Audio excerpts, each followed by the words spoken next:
Bonsoir Françoise. Oui, tout d'abord, je tiens à te dire que je suis particulièrement heureux d'avoir la possibilité de m'entretenir avec toi ce soir.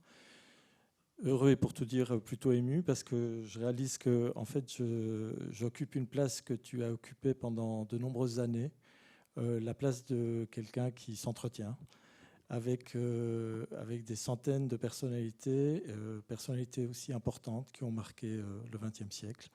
On vient d'en avoir ici la preuve.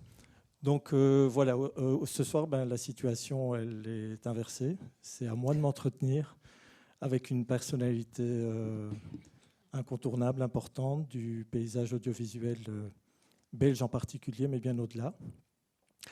Donc voilà, je tiens à te dire que ce que j'aimerais faire peut-être, c'est il y a énormément de façons d'aborder ce film que nous venons de voir, de multiples points d'entrée, et j'aimerais qu'on ouvre la porte de la construction du faire, c'est-à-dire que ce qui m'intéresse, ma curiosité, va dans le sens de voilà, se demander comment ce film-ci existe, quels sont les contextes, les conditions qui font qu'il a pu voir le jour.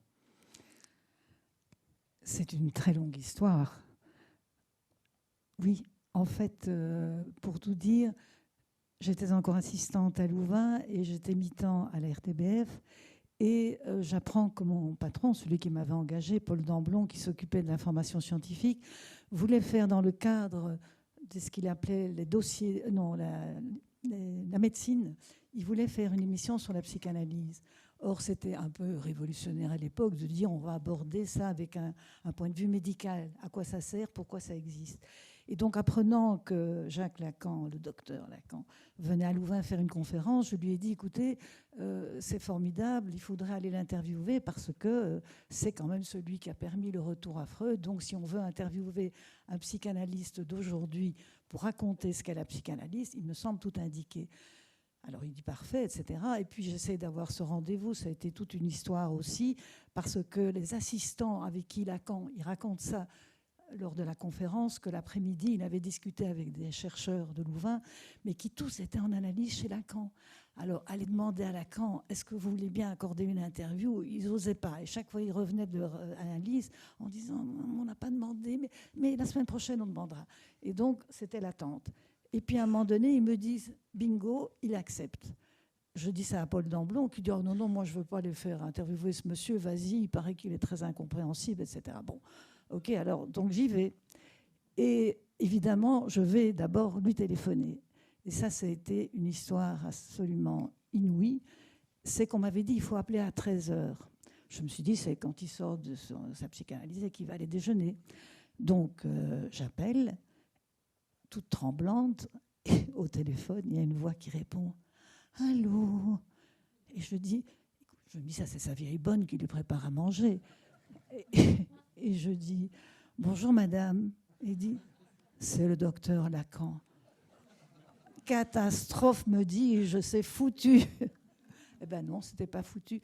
Alors, je lui explique que c'est pour faire une émission grand public, qu'on veut expliquer ce que c'est la psychanalyse. À ce moment-là, il me dit, ah mais comme c'est intéressant, jamais la télévision française ne m'a proposé ça, mais c'est formidable, et expliquez-moi encore. Et je continue à lui dire, ce seront des questions assez simples, etc. Et donc, il me fait parler. Bon, donc, j'ai l'interview, il est d'accord, et donc je vais à Louvain, Damblon ne voulant plus faire l'interview. Et à ce moment-là, on va l'après-midi au séminaire qu'il donnait, et puis je le vois sortir, comme il le dit dans le film d'ailleurs, il sort très tard. Et puis il me dit, ah non, je n'ai plus le courage de faire cet entretien, c'était tellement merveilleux, mais comme je parle encore demain, j'ai un autre séminaire, allez-y, demain, venez demain. Alors je dis, alors je suis là avec une équipe et je ne savais pas encore très bien ce que c'était avoir une équipe. Et puis à ce moment-là, on dit bon, ok, on vient demain. Et je lui demande, est-ce qu'on peut filmer le début de la conférence, au moins pour vous introduire, puisque c'est comme un séminaire. Et alors il me dit, mais bien sûr, venez. Ce qui après a été évidemment critiqué et interdit presque. Mais bon, revenons à ça. Donc le lendemain, on y va. Et donc d'abord, on va à la conférence. Et puis je me rends compte, on se place au milieu. Il faut savoir qu'on tournait en pellicule. Donc, c'était des petites bobines de 10 minutes. 120 mètres. 120 oui, mètres, 120 mètres. Et donc, à ce moment-là, il y avait le magasin était rechargé. Mais après, une fois qu'on avait filmé deux magasins, pardon, et c'est vrai que je trouvais que, pour une fois, je comprenais Lacan. Avant, j'avais été à une conférence, je ne comprenais rien du tout. Et je me dis, mais il parle normalement. Il dit des choses formidables. Et chaque fois, je poussais le caméraman. Il m'a dit, mais c'était qu'une introduction. Je dis, non, continue à filmer, continue à filmer. Donc, cette conférence était vraiment faite de petits morceaux. Et après, le lendemain, il était de très mauvaise humeur. Et donc là, comme vous le voyez dans le film, il est de mauvaise humeur. Mais ce que je trouve assez extraordinaire, quand j'ai été lui dire qu'il ne voulait plus, il sort du séminaire, je lui dis, écoutez, docteur Lacan, on est là, on a tout préparé. Et il dit, oh non, non, non, je ne veux pas le faire, je ne veux pas le faire. Je dis, vous l'avez promis. Et ça, il l'avait promis et il est venu, malgré sa grande réticence. Et pour finir, comment j'ai osé poser des questions aussi simples, ça, je n'en reviens pas. Mais je pense que des questions aussi simples, mais peut-être pour en revenir justement à ta pratique, je pense bon, les images ont été tournées en 71, 68 n'est pas loin. Je pense qu'il y avait cette dimension militante en fait de ta part en tant que jeune femme étudiante à Louvain, et j'ai l'impression qu'il y avait aussi dans le fait d'aller travailler à l'RTB le prolongement de cette dimension militante, c'est-à-dire donner accès au plus grand nombre à un savoir, à une connaissance. Et j'ai l'impression que les questions que tu posais, elles allaient aussi dans ce sens-là, c'est-à-dire vouloir rendre accessible, en tous les cas, une parole finalement assez complexe. Eh bien, c'est très vrai. Non, c'est vrai. Il me semblait qu'on devait justement apporter un plus grand nombre, avoir accès à une certaine connaissance. Et c'est vrai que la psychanalyse était un petit peu mystérieuse, mais c'était dans tout mon travail. J'ai essayé de dire comment parler simplement de questions complexes, comment rendre les gens plus responsables par rapport à certaines situations, que ce soit dans le domaine de l'énergie nucléaire, dans le domaine, il y avait quand même beaucoup de domaines scientifiques que nous avons traités, pas que moi d'ailleurs, avec toute l'équipe à l'RTBF, qu'on a traité dans les sujets. Et alors aussi, c'est comment rendre ça lisible. Et c'est vrai que c'était vraiment dans la mouvance 68, ça c'est clair. Et donc, le féminisme aussi. Le féminisme aussi, oui. Pour revenir à cette conférence, dans les détails, tu me disais on avait 6 bobines de 120 mètres. Alors pour les néophytes, 6 bobines de 120 mètres, ça correspond à 10 minutes la bobine, donc c'est 1 heure en gros. 1 heure pour faire l'ensemble du projet. Or, tu te rends compte que uniquement avec cette conférence, il y a déjà une bonne partie des bobines qui sont... Alors, heureusement, le réalisateur qui m'avait accompagné a tout de suite téléphoné en disant, voilà, demain, donc il a obtenu une équipe avec d'autres bobines. Et là, quand on s'est amené dans cet endroit absolument lugubre, sauf qu'il y avait du soleil derrière, le caméraman avait très bien arrangé ça. Et donc, il avait mis 2 fauteuils. Et Lacan voit ça et il dit, Lacan ne parle jamais assis. Bon, d'accord. Alors, le caméraman dit, je vais aller chercher un pied, parce qu'il avait mis un petit pied. Je vais aller chercher un pied dans la voiture. Ah non, non, vous n'allez pas encore aller dans la voiture. Alors, bon, il a fait tout. La caméra à l'épaule. C'était lourd, hein, la caméra à l'époque. Mais donc, c'est extraordinaire que Gérard Collet ait vraiment pu filmer tout cet entretien. Et je dois dire que moi, au fur et à mesure qu'il parlait, mais j'ai trouvé quand même que je le comprenais, peut-être pas, enfin, je ne sais pas ce que vous en pensez d'ailleurs de cette parole, mais c'est vrai que j'assistais quand même à ce qu'on avait dit, que Lacan, c'était un work in progress. Dans son séminaire, il invitait tout le monde. Tout le monde pouvait aller au séminaire. Il ne fallait pas une carte d'entrée, il ne fallait pas une carte de philosophe ou de parti. Donc tout le monde pouvait aller au séminaire de Lacan. Et donc je voyais cette parole, déjà dans sa conférence aussi, cette parole qui se crée, qui s'envole, et je trouvais ça fascinant. Alors pour revenir à la conférence, c'est vrai que je trouvais que ça allait de mieux en mieux. Et puis il y a eu quand même cet événement qui est vraiment typique 68. Il se révèle que cette personne qui est venue le contester a écrit après pas mal de livres. Il s'appelle Anatole Atlas, ça c'était le nom de plume de ce monsieur, et qui était tout à fait influencé par Guy Debord, les Bovici, et lui était vraiment dans cette réflexion, et c'était touchant tout ce qu'il a dit, on sentait, c'était vraiment typique d'une intervention situationniste, vraiment. Mais alors, en fait, il y a une chose que je réalise à quel point il y a un malentendu, puisque même ici, à l'annonce du film, on annonce que le film date de 1972. Il s'avère qu'en fait, le film est terminé en 1982. Ah ben, Et là, ça m'intéresserait juste, non, mais, parce que rien que ce parcours en dit long. Parce que ça signifie personne n'en voulait. Mais voilà. Je reviens à la RTBF avec cette matière, je montre ça à Damblon qui me dit mais c'est inutilisable, je veux absolument pas, c'est pas possible.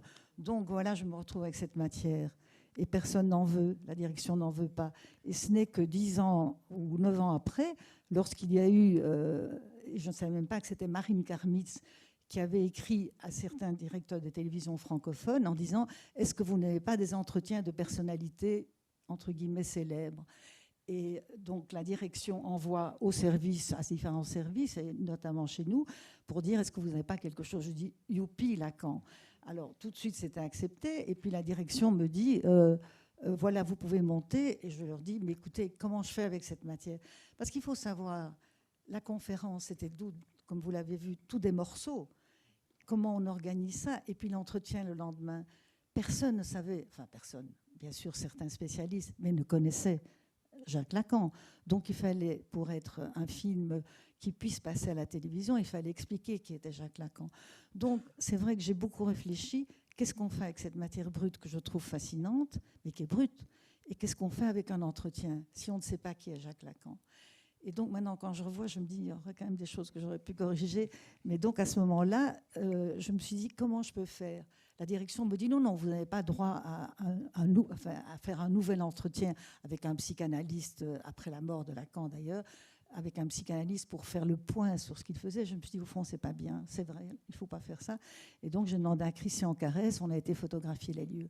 Alors il faut encore savoir une chose, pour pouvoir expliquer et situer un petit peu qui était Lacan. Encore une petite chose qui est terriblement compliquée, c'est que Lacan étant mort, son gendre, Jacques-Alain Miller, qui avait pris la responsabilité de transposer la parole de Lacan dans les écrits qui ont été publiés au Seuil d'ailleurs, et donc il était l'héritier culturel.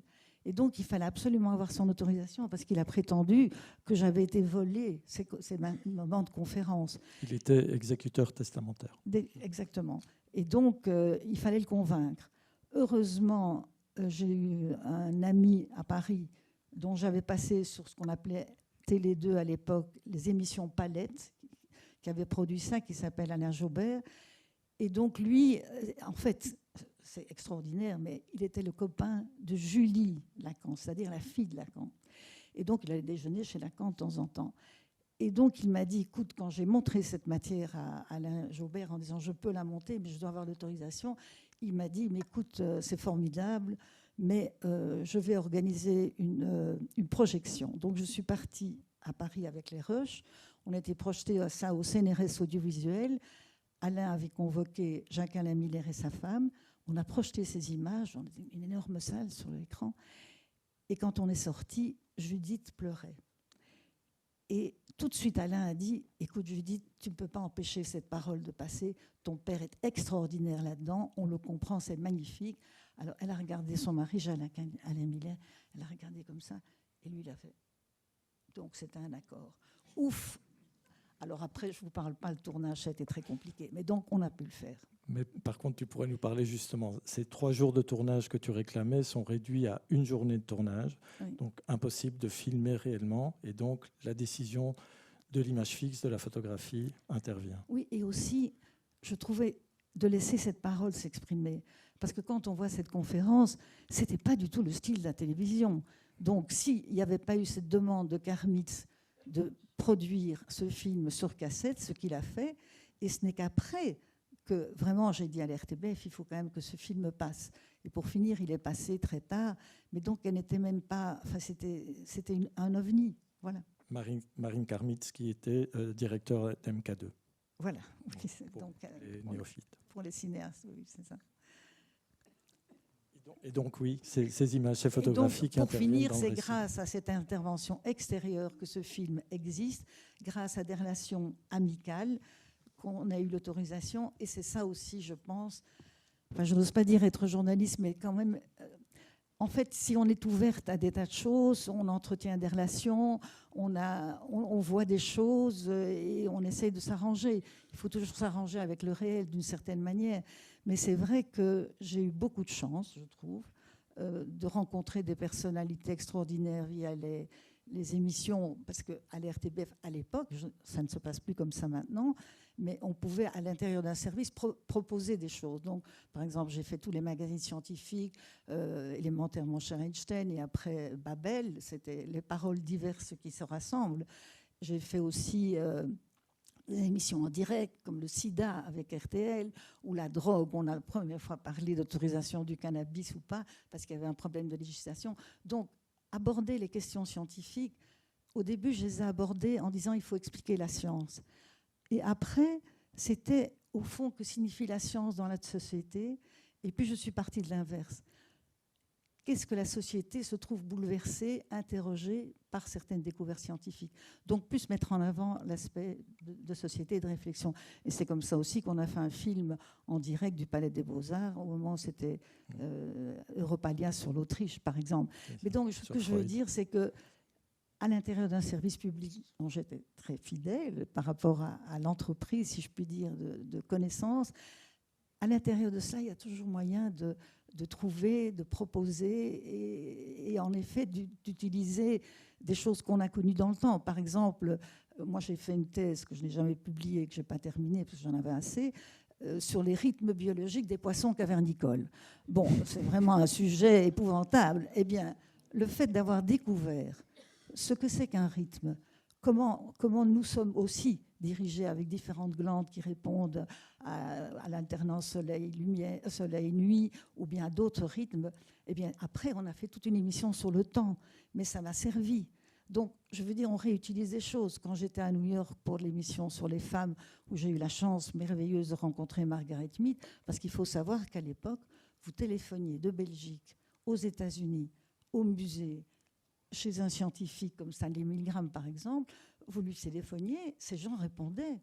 J'ai eu l'assistante de Woody Allen un jour, parce que j'avais appris que Woody Allen venait en Belgique, et je me dis, ce serait formidable d'avoir Woody Allen dans l'émission, puisqu'on avait des magazines où en alternance, il y avait des scènes filmées et puis des entretiens.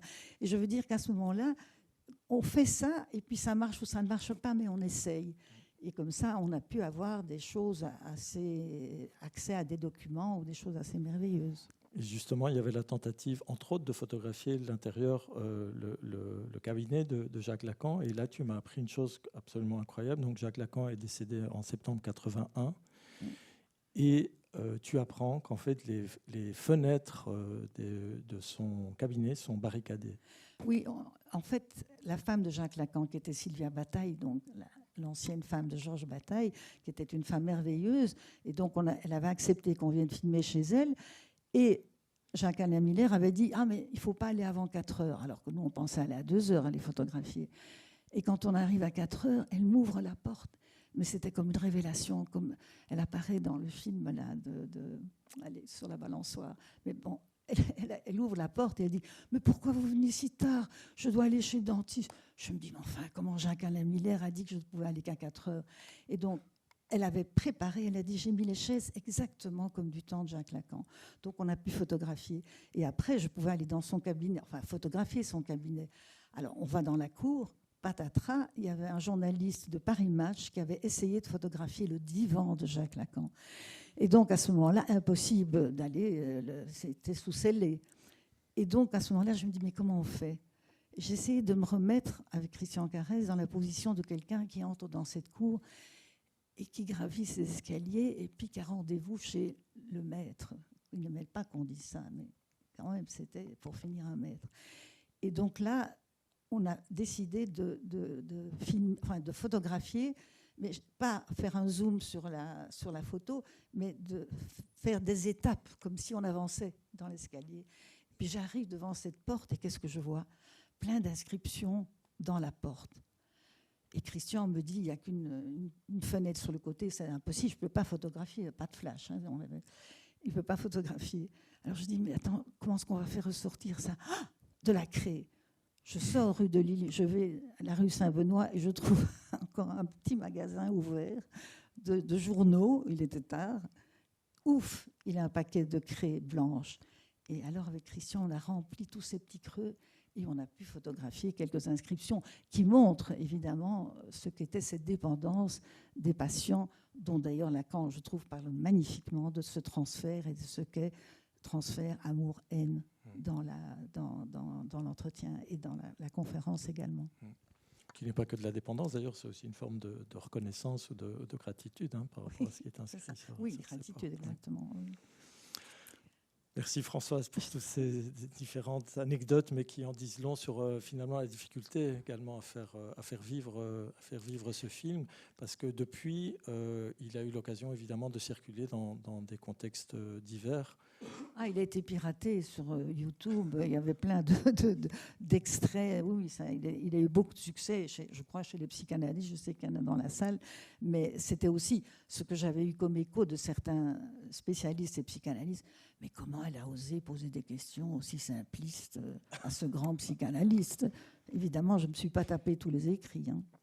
Mais donc, oui, voilà. Par rapport à la salle que tu évoques, je fais la proposition peut-être de voir s'il y a des questions. Quelqu'un peut se balader avec un micro et donc vous serez audible. Attendez, je vous donne le micro, monsieur. C'est une question vraiment hyper pratique et très simple, mais est-ce que comment dire, ce que nous avons vu ce soir, est-ce que la matière dont tu parlais, Françoise, est-ce qu'il y a encore plus que cela, ou enfin les rushs laissés sur le côté sont quantitativement très grands ou pas? Non. J'ai vraiment utilisé, dans la conférence, j'ai utilisé un maximum, et dans l'entretien aussi.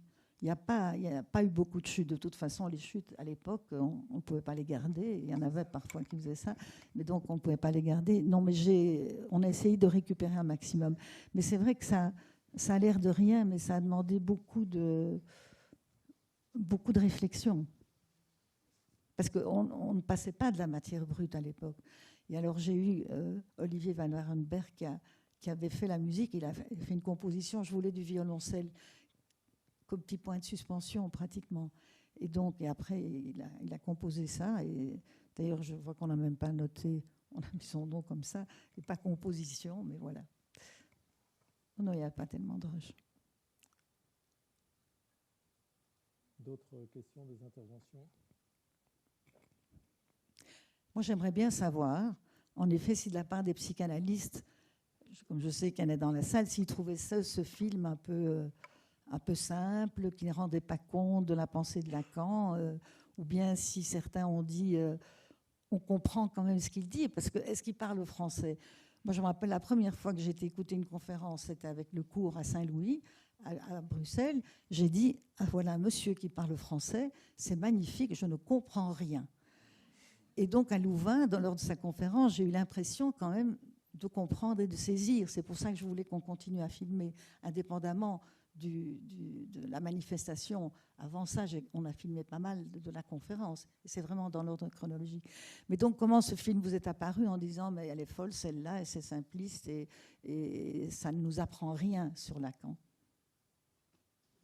Je n'entends pas grand-chose, mais je crois que c'est une époque à laquelle Lacan, déjà fort célèbre, s'employait à brouiller les pistes. Il y a là tout un style de Lacan qui n'existait pas dans les années 50 et où il a véritablement fondé sa méthode. Et là, véritablement, je dirais même, quand on lit Lacan et quand on lit Freud, même en allemand, Freud est lumineux et Lacan obscurci, à mon sens. Enfin, je suis tout à fait incompétent dans la matière, mais voyons les choses à froid. Je crois que un auditoire à cette conférence-là, un auditoire d'aujourd'hui aurait été moins clément que l'auditoire d'il y a 50 ans. Mais c'est vrai que moi, ce qui m'avait attiré, en fait, j'ai découvert Freud à l'université. Et ce qui m'avait frappé chez Freud, qui m'avait enchanté, c'est-à-dire qu'il y avait l'existence de l'inconscient et l'importance du langage dans la thérapie. Et ça, c'était deux choses que je trouvais absolument fascinantes. En effet, l'existence de cet inconscient qui se manifestait de différentes manières, quand Freud explique tous les mécanismes de défense du moi, par exemple, toute cette évolution de la sexualité notamment, tout ça, c'était d'une luminosité extraordinaire.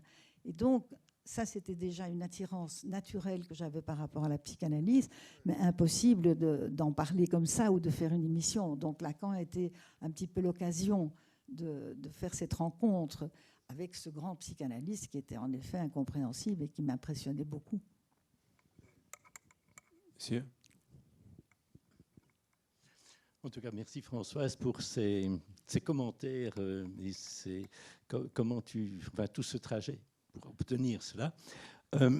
Comme psychanalyste, qu'est-ce que ça nous... Tu voulais avoir la réaction comme psychanalyste. Alors, je ne sais pas dans quelle mesure ça passe ou c'est passé chez les non-analystes.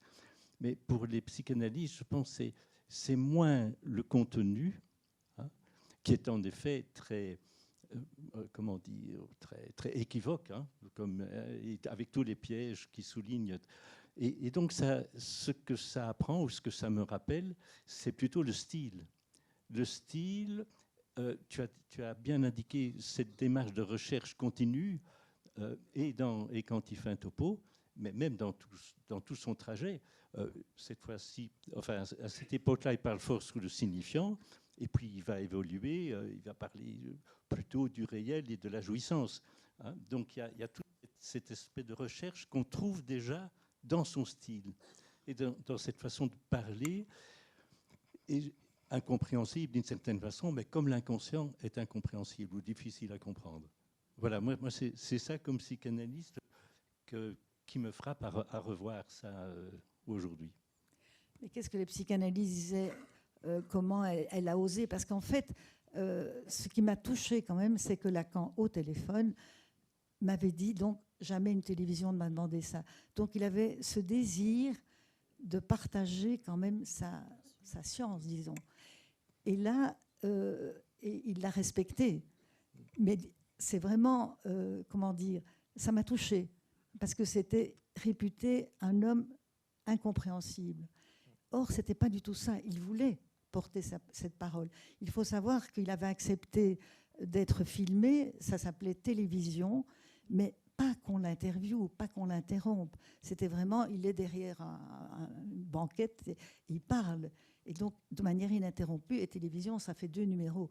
Et ça plaît certainement beaucoup plus aux psychanalystes, parce que là, son discours évolue et se crée en parlant. C'était préparé. Donc, chez moi, ce n'était pas préparé, sauf que j'avais dit, on va vous poser les grandes questions de la psychanalyse. Mais donc, voilà. Mais peut-être aussi qu'au-delà des questions que tu te poses vis-à-vis de tes questions, il y a aussi quand même une parole qui est sa parole qui émerge et qui est peut-être pas de l'ordre de la compréhension, mais qui a de toute façon un impact. Et c'est peut-être justement cet impact-là qu'on ne parvient pas à mesurer en fait, de façon objective à travers le filtre justement de la compréhension. Il a des paroles choc. Au moment où il est décédé, et là brusquement, quand j'ai dit au moment de son décès, j'ai passé l'extrait sur la mort au journal télévisé, ça a fait...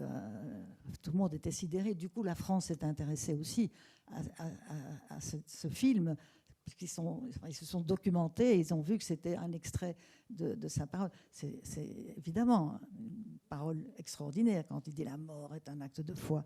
Hein, et il a comme ça quelques formules sur aussi le langage. Et ça, c'est Lacan. Il a des formules qui vous font réfléchir, même si on ne comprend pas tout, mais il y a des choses qui disent « ah oui, voilà, ça fait pas philosopher, mais ça apporte une réflexion et qui va dans différents sens. » Mais moi, je te remercie aussi parce que ça m'a rappelé des tas de choses. Et je trouve toujours un peu dommage, et à la fois je comprends qu'on dise que Lacan est incompréhensible, ce qui est d'une certaine manière vrai si on ne travaille pas ces séminaires à partir du premier, et que c'est tout un travail d'élaboration, comme tout travail de scientifiques qui veulent comprendre. Et Lacan a tenté de scientificiser la psychanalyse. Mais je trouve qu'ici, dans le film, pour moi, ce qui a été remarquable et qui a montré quelque part combien il savait écouter.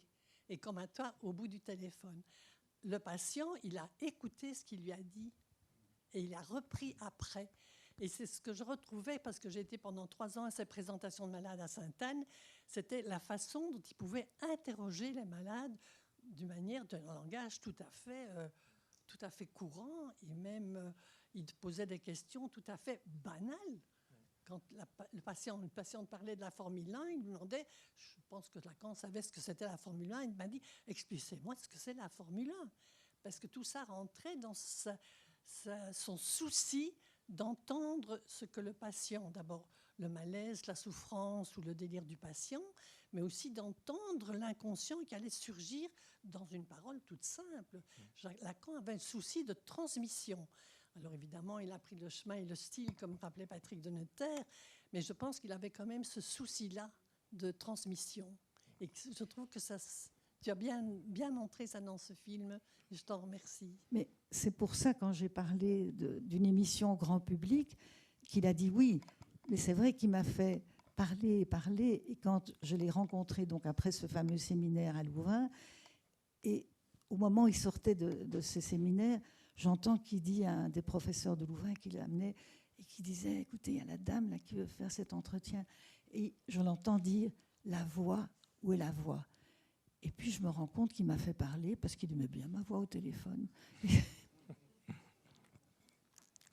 Est-ce qu'il y aurait une dernière question dans la salle?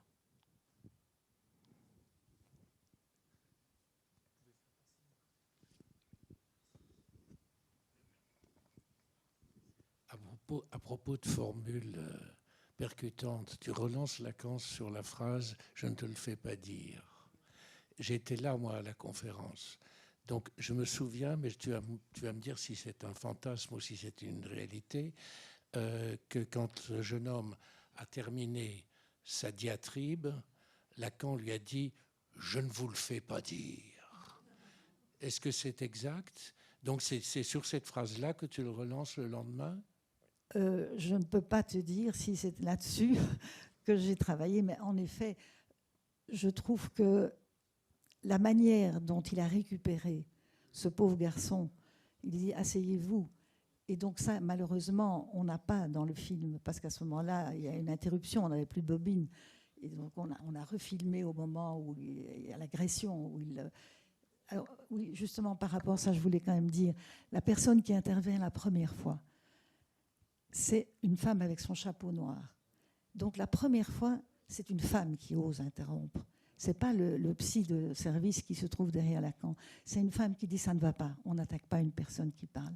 Et ça m'a impressionné. C'était une femme. Alors pour revenir à « je ne te le fais pas dire », la manière dont il a parlé à ce jeune homme, c'était vraiment, au fond, qu'est-ce qu'on demande? C'est de l'amour.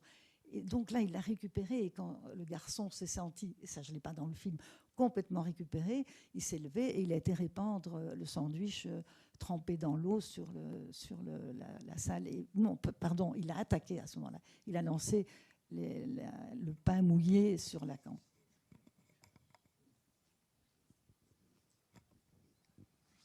D'autres interventions, d'autres questions? Ah, encore une dernière peut-être, parce que là apparemment on va devoir quitter la salle. Attendez, parce que comme on enregistre, vous n'allez pas parler pour rien. Hein. Non, ce que je trouve formidable, c'est l'aspect sur le vif du document. Quelque chose qui serait sans doute tout à fait impossible aujourd'hui. Impossible. Et en tous les cas, des plans, je les ai calculés, des plans plus longs de 4-5 minutes dans un film télévisé, je pense qu'aujourd'hui, on peut oublier. Mais je me disais, si moi je suis fascinée, les gens doivent être fascinés également. C'est aussi simple que ça. Donc laissons cette parole, mais c'est vrai que parfois, maintenant en le revoyant, je me dis, mais comment j'ai osé d'une certaine manière, mais pour finir, ça quand même, grâce à Carmille, ce qui a permis la cassette, après, le film a existé, ou sinon il n'aurait jamais existé. Merci d'avoir osé, Françoise.